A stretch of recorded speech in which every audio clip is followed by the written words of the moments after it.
Echo and HarperAudio present The Only Child, a novel by Seonkyeong, translated by Jung, performed by Greta Jung.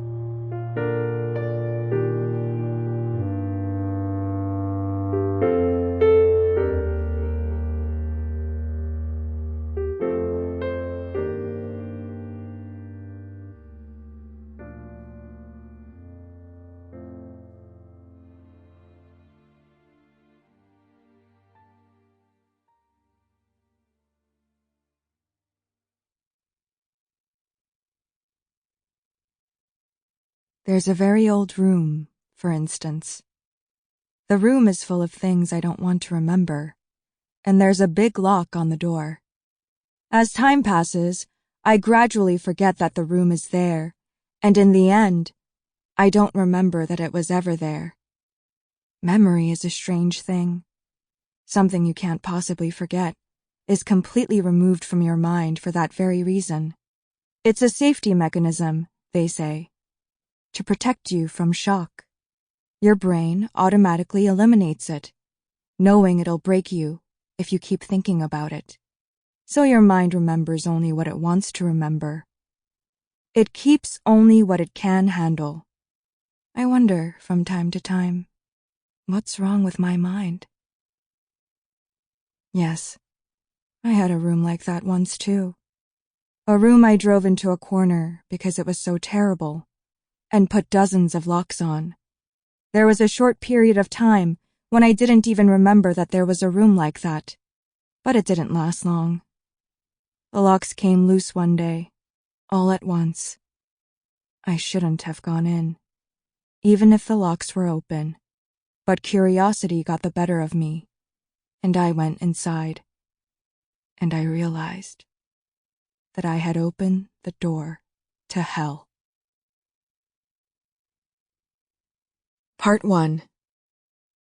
1.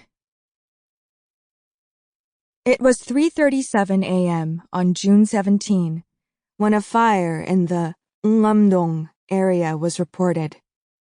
The report was displayed on the status board in the Situation Room of the Fire Defense Headquarters in Namsan, and simultaneously at the West Fire Department, a nearby police station, and the fire investigation team in the Forensic Science Investigation Department at the Seoul Metropolitan Police Agency were informed of the fire. Lee Sang-wook, a fire inspector at the Fire Defense Headquarters who received the report, was on night duty when the report came in and asleep in bed in the staff lounge.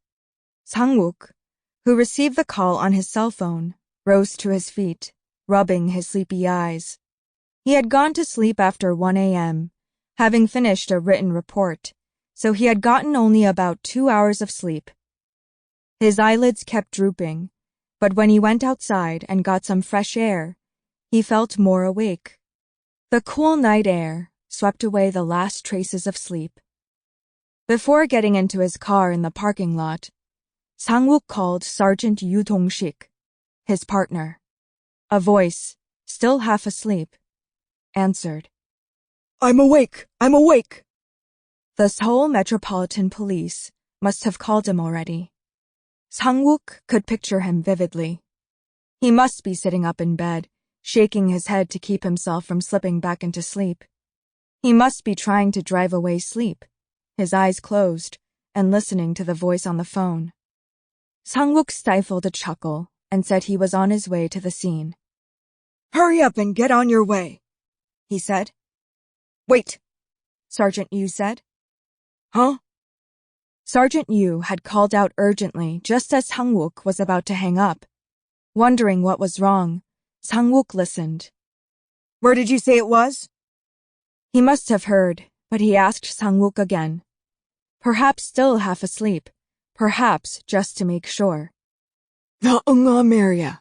This time, it's around the Cheongham High School's 5-way crossing on Byeongdo Street." Having confirmed the site, Sergeant Yoo heaved a sigh.